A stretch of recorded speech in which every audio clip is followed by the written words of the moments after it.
कांग्रेस के अधीर रंजन चौधरी ने बहुत स्पष्ट रूप से कहा कि इमीडिएट प्रेसिडेंट रूल लगना चाहिए और लुटेरे दरिंदे, उन्होंने कहा लुटेरे दरिंदे टीएमसी के कार्यकर्ताओं को कहा और उन्होंने कहा कि इसमें कतई देरी नहीं होनी चाहिए, यहाँ लूट का वो जंगल राज। ईडी के अधिकारियों पे हमला हुआ तो आपको बताना है उस समय शेख शाहजहां जो है वो अंदर था, घर पे था, अपने हजारों समर्थकों से लाठी डंडे और सरियों से और पत्थरों से अटैक करा दिया, जिसमें एक का सर फटा, कैश छीना व बटुआ छीन लिया गया, मोबाइल छीन लिया गया। अजय पत्रकार जी, जिस तरीके से पश्चिम बंगाल में ईडी के अधिकारियों के ऊपर हमला किया गया, पर उसके बाद जो है वो टीएमसी के नेता की जो है गिरफ्तारी तो कर ली गई है, पर वहीं दूसरी तरफ अगर बात करें तो शेख जहां यानी कि जिसका नाम लगातार सामने आ रहा है, जिसने वहां के लोगों को भड़काने का काम किया, उस पर क्या एक्शन लिया जाना चाहिए? क्योंकि मुख्यमंत्री जो ये कहती हैं कि पश्चिम बंगाल में हालात सामान्य ठीक हैं, पर आज वो उस पूरे मामले को लेकर जो है वो चुप्पी साधे बैठी हैं। किस बात का डर है ममता बनर्जी के लिए? वैसे तो वो ईडी को लेकर लगातार सवाल उठाती हैं। आज ईडी और सीआरपीएफ की टीमों पर हमला हुआ है तो इसको लेकर ना ममता बनर्जी बयान दे रही हैं, ना ही तो उनके मंत्री नेता तो ये तक कह रहे हैं कि ईडी ने लोगों को भड़काया। देखिए, जो पोजीशन है कॉन्स्टिट्यूशन ऑफ इंडिया के आर्टिकल 355 356 के हिसाब से ये बहुत सीरियस हीनियस क्राइम है। इमीडिएटली यहाँ पे प्रेसिडेंट रूल हो जाना चाहिए। ये बात आप समझ लीजिए कि सभी लीडर्स कह रहे हैं। कांग्रेस के अधीर रंजन चौधरी ने बहुत स्पष्ट रूप से कहा कि इमीडिएट प्रेसिडेंट रूल लगना चाहिए और लुटेरे दरिंदे, उन्होंने कहा लुटेरे दरिंदे टीएमसी के कार्यकर्ताओं को कहा और उन्होंने कहा कि इसमें कतई देरी नहीं होनी चाहिए, यहाँ लूट का वो जंगल राज है। दूसरा, बंगाल के कांग्रेस के लीडरों ने के अलावा टीएमसी जो वहाँ के कम्युनिस्ट लीडर हैं वो भी कह रहे हैं, वहाँ के हाई कोर्ट के जस्टिस ने भी बोला कि इस तरह की बहुत ही सीरियस मामला है और इस पे गवर्नर को एक्शन लेना चाहिए। तमाम वहाँ के रिटायर्ड जस्टिस, तमाम बैरिस्टर वो भी कह रहे हैं, तमाम वहाँ के आईएएस आईपीएस अधिकारी कह रहे हैं कि अब बहुत ज़्यादा लिमिट क्रॉस हो गई है, कतई भी इसको अब ढील देना ठीक नहीं है और यहाँ प्रेसिडेंट रूल होना चाहिए। अब आपको बतलाना है कि ये चीज़ बंगाल में अभी से नहीं, जब से ममता बनर्जी आई तब से कई बार सुप्रीम कोर्ट में इसके लिए याचिकाएँ दायर की गई, सुप्रीम कोर्ट में याचिकाएँ दायर की गई, हाई कोर्ट में भी कई आदेश हुए, परंतु आपको बताना है देश का दुर्भाग्य है कि ये अभी तक टर्मिनेट नहीं किए गए। अगर बंगाल बचाना है, वहाँ की पब्लिक कह रही, तो प्रेसिडेंट रूल वहाँ पे लगाना बहुत ज़रूरी। मैं आपको बता रहा हूँ 1 जुलाई 2001 को भी सुप्रीम कोर्ट में यहाँ प्रेसिडेंट लगाने के लिए वहाँ की संस्था ने, जो एक निष्पक्ष संस्था थी, उसने वहाँ पे बहुत प्रयास किया परंतु नहीं हो पाया, उन लोगों को और प्रताड़ित किया गया। इसके अलावा आपको बताना है कि उत्तर प्रदेश की रंजना अग्निहोत्री ने और सामाजिक कार्यकर्ता जितेंद्र सिंह ने भी इसके लिए कोशिश की थी और उन्होंने सुप्रीम कोर्ट में बाकायदे रिट दायर की। उल्टा उनको बंगाल में बहुत प्रताड़ित किया गया। उन्होंने उस समय कहा था जब ये गवर्नमेंट का मतदान के बाद जो हिंसा हुई थी, शपथ भी नहीं ले पाए, तब उस समय आप समझ लीजिए पीपुल जैसी संस्था ने, तमाम संस्थाओं ने, उस समय के जस्टिस ने भी बोला था, उसके बावजूद भी नहीं हो रहा। अब सीमा क्रॉस हो गई है। कल आपको बताना है जब इन पे हमला हुआ, परसों रात को ईडी के अधिकारियों पे हमला हुआ, तो आपको बताना है उस समय शेख शाहजहां जो है वो अंदर था, घर पे था और उसकी बाकायदे लोकेशन ट्रेस आउट हो रही थी मोबाइल की। उसके बाद उसने चंद एक 10-15 मिनट के अंदर अपने हजारों समर्थकों से लाठी डंडे और सरियों से और पत्थरों से अटैक करा दिया, जिसमें एक का सर फटा, कैश छीना व बटुआ छीन लिया गया, मोबाइल छीन लिया गया। स्थानीय पुलिस जो है देखती रही, स्थानीय पुलिस में एफआईआर भी की गई और किसी को भी अरेस्ट करने को तैयार नहीं हुए।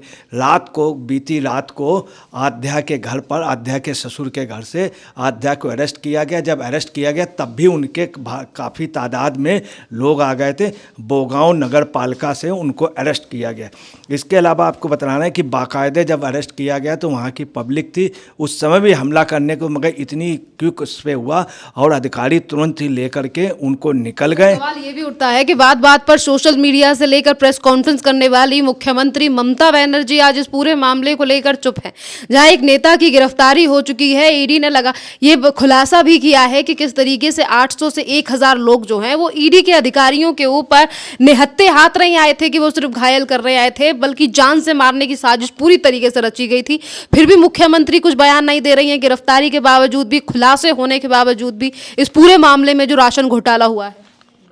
देखिए, ये राशन घोटाला बहुत बड़ा घोटाला, 400 करोड़ रुपए का तो नेट जो मेन है, और जो छोटा मोटा है वो तो अलग। 400 करोड़ रुपए की जो मेन कलमे हैं उस पे आप सुन ले वितरण घोटाला। इसमें उत्पाद के अलावा क्या किया, जो उत्पाद था वो रियल इस्टेट में, होटल में, इन सब जगह दिया गया, बेचा गया हाई रेट पे, और बेचने वालों में इन्हीं के सब टीएमसी के लोग हैं। और राज्य के खाद्य एवं एक नौकर शाखा बाकायदे उसमें बयान है, और उसमें ज्योतिप्रिय मलिक जो हैं, जो मंत्री थी, खाद्य एवं रसद मंत्री, वो थी, उनकी अरेस्टिंग पहले ही हो चुकी थी, उन्होंने भी कबूला है। दूसरा एक वकीबुर रहमान हैं, रहमान साहब की आज ये पोजीशन, वो जेल में है, मगर जेल की जगह हॉस्पिटल में आराम से, ना उनकी तबीयत खराब है और आराम से वो रह रहे हैं जेल पे। और यहाँ पे इनके जो संबंध हैं, सबसे ज़्यादा जो शेख शाहजहाँ के हैं, वो संबंध जो हैं अभिषेक से हैं, ममता बनर्जी के भाई से। और किसी भी तरह का एक सीनियर अधिकारी ने बाकायदे इस बात की वो बताया है कि 2 सेट भेजे गए हैं, अलग अलग सेट हमले के, जिसमें ईडी ऑफिसर को। अच्छा सर, ये बताइए, शेख जहां की वीडियो जो सोशल मीडिया पर वायरल हो रही है, जिसमें वो लोगों को भड़काते हुए नजर आ रहा है ईडी और एजेंसियों के खिलाफ, ममता बनर्जी जो ये कहती हैं कि हमारी पार्टी में अगर कोई भ्रष्टाचारी निकलता है या फिर किसी के ऊपर आरोप सिद्ध हो जाते हैं तो हम उसे पार्टी से निष्कासित कर देंगे। ये बयान उन्होंने पार्थो चटर्जी के समय पर भी दिया था। आज जब शेख जहां की वीडियो सोशल मीडिया पर सामने आ रही है, ईडी के अधिकारियों का क्या हालात हैं वो भी हमें पता है कि किस तरीके से वो लोग अस्पताल में भर्ती हैं, तो क्या ममता बनर्जी अपने नेता पर जो है वो कोई एक्शन लेंगी, जो ये कहती हैं कि पश्चिम बंगाल में तो संविधान है, लोकतंत्र है, बस बदनाम करने के लिए मुद्दे उठाए जाते हैं? देखिए, आपको बताएं, ममता बनर्जी कतई नहीं ले रही। ममता बनर्जी का इनका जो भतीजा है, इसके पहले भी कई मामलों में इन्वॉल्व रहा, बाकायदे उसकी रिपोर्ट आई, उसको भी इन्होंने किया। तमाम इनके मंत्री हैं, और आप समझ लीजिए कि उसके बावजूद भी इन्होंने किसी को भी पद से हटाया नहीं। ये ममता बनर्जी के पास जितने भी मंत्री हैं उसमें मोस्टली भ्रष्टाचार से, लंबे भ्रष्टाचार पे लिप्त हैं। इसके अलावा गवर्नर डॉक्टर CB आनंद बोस जी ने कहा है कि बंगाल को रिपब्लिक बंगाल बनाना है, रिपब्लिक नहीं। उन्होंने कहा कि इस समय बंगाल की हालत जो है वो रिपब्लिकन पे एक प्रकार से बहुत बड़ा वो है, और उन्होंने कहा हम संवैधानिक कार्रवाई करेंगे, निश्चित एक्शन लेंगे। और इसके लिए आपको बताना है कि हाई कोर्ट के जस्टिस ने बोला, तमाम वहाँ के रिटायर्ड जस्टिस बोल रहे हैं, IAS IPS बोल रहे हैं, और सबसे बड़ी बात, बंगाल की जितनी भी इंटेलेक्चुअल्स हैं वो खुल करके कह रहे हैं यहाँ पर। सर ये बताइए, अभी आपने कलकत्ता हाई कोर्ट के जस्टिस के नाम का जिक्र किया है, जस्टिस गांगुली ने भी कहा कि जिस तरीके के हालात जो हैं वो पश्चिम बंगाल में है वो काफ़ी ज़्यादा चिंताजनक हैं, कि लोग जांच कर रहे हैं, उन्हीं के अगर ऊपर हमला होगा तो ये तमाम चीज़ें ठीक नहीं हैं, गवर्नर को एक्शन लेना चाहिए।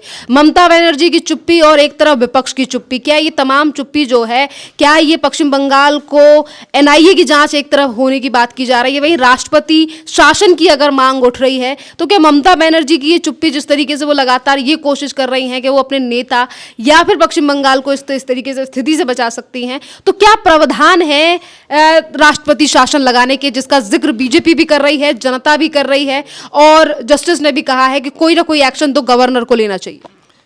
देखिए, ऐसा है कि बंगाल में कांग्रेस के रिजीम के समय कई बार राष्ट्रपति शासन लगा, देश में तमाम उस पे लगा। ये एक दुर्भाग्य की बात है कि इसमें देर किया जा रहा है, जबकि ऑलरेडी बहुत पहले से मांग चल रही है। आपको बताना है, ये जो जिसके शेख शाहजहाँ, इसके बारे में बता दें, इसने 3 बीजेपी कार्यकर्ताओं की हत्या की थी, और एक की बॉडी अभी तक नहीं मिली, बाकायदे उसकी FIR थी। ये 3 साल पहले की बात है, बाकायदे FIR है, ये नामजद है। उसके बावजूद भी आप समझ लीजिए पुलिस उसको कॉपरेट कर रही, और आपको बताना है, खुद इनके भाजपा के जो वहाँ पे विपक्ष के लीडर हैं, LOP लीडर शुभेंदु अधिकारी, उन्होंने भी कहा है कि यहाँ पे सब कुछ व्यवस्था बिगड़ गई। उन्होंने अमित शाह गृह मंत्री को बाकायदे मैसेज भेजा, उन्होंने NIA इन्वेस्टिगेशन की मांग की, और कांग्रेस के लीडर, लेफ्ट के लीडर सभी ये कह रहे हैं कि 5 दशक से यहाँ खूनी खेला चल रहा है, हर सूरत में, हर हाल में इनकी अरेस्टिंग जल्दी से जल्दी होनी चाहिए। हाई कोर्ट, सुप्रीम कोर्ट में भी लोग गए हुए हैं। और आपको बताना है कि जो कम्युनिस्ट पार्टी के राज्यसभा सदस्य हैं विकास रंजन भट्टाचार्य, उन्होंने भी कहा है कि CM को हमेशा जो है इस पे सोचना चाहिए, और अगर जल्दी से ही नहीं लिया। और उन्होंने ये भी कहा कि ममता बनर्जी ने सार्वजनिक रूप में कहा था ये कम्युनिस्ट पार्टी के राज्यसभा सदस्य विकास रंजन भट्टाचार्य ने कहा, सार्वजनिक रूप से कहा था कि ये अपने कार्यकर्ताओं से कहा था, अगर मेरे घर या मेरे किसी भी आदमी के पास सीबीआई या ईडी के लोग आए तो आप खड़े मत रहना। ये ममता बनर्जी ने ये राज्यसभा सदस्य कह रहे हैं विकास रंजन भट्टाचार्य। अधीर रंजन चौधरी ने बहुत स्पष्ट रूप से कहा है, कांग्रेस को भी आह्वान किया और प्रेसिडेंट को भी ये भी कहा है कि प्रेसिडेंट के पास लोग जाएं और उनकी मेन मंशा है कि कांग्रेस के हाईकमान को जाना चाहिए। देखिए कब जाता इंडियाई गठबंधन जो है उसके बावजूद भी खामोश, मगर बंगाल का जितना भी कांग्रेस का लीडर है कम्युनिस्ट का, वो कड़ा रहा, वो कह रहा है कि अगर अब न हुआ तो आप समझ लिए वहाँ आम आदमी का जीना मुश्किल है। बीजेपी के सुकांता मजूमदार ने कहा कि यहाँ पे प्रेसिडेंट रूल जल्दी से जल्दी होनी चाहिए, अगर नहीं होगा तो बहुत लोग मरेंगे। गौरव भाटिया ने भी एक रिट सुप्रीम कोर्ट में दायर की थी और उस समय जगदीप धनखड़ वो गवर्नर थे। इसके पहले भी रिट इंडिया कलेक्टिव नाम की संस्था, गैर सरकारी संस्था ने भी दायर की थी कि यहाँ प्रेसिडेंट रूल हो। ताजुब है इतने सब के बावजूद भी अभी तक प्रेसिडेंट रूल नहीं हुआ। अगर नहीं हुआ तो आपको बताना है, सबसे बड़ी बात है, हाँ ह्यूमन राइट्स की रिपोर्ट्स ये ऑलरेडी कह रही और स्वयं बंगाल की गवर्नमेंट मानती कि वहाँ पे सबसे अधिक जो सीमावर्ती क्षेत्र हैं ये तुरंत ही आपको बताना है केंद्र शासित उनको कर देना चाहिए, जिलों को या अस्फा लगा देनी चाहिए और सेंट्रल पुलिस को तुरंत इमीडिएट एक्शन लेना चाहिए। सबसे पहले सेंट्रल एजेंसी के अलावा सेंट्रल जो फोर्सेज हैं उनको तुरंत ही उतार देना चाहिए जो सीमावर्ती, खास तौर से 24 परगना में। अगर नहीं हुआ तो आपको बताना है कि ये रोहिंग्या जो हैं और बांग्लादेशी पूरे देश में आप समझ लीजिए ये खूनी क्रांति कर देंगे और खूनी क्रांति कर रहे हैं। बहुत बहुत धन्यवाद सर।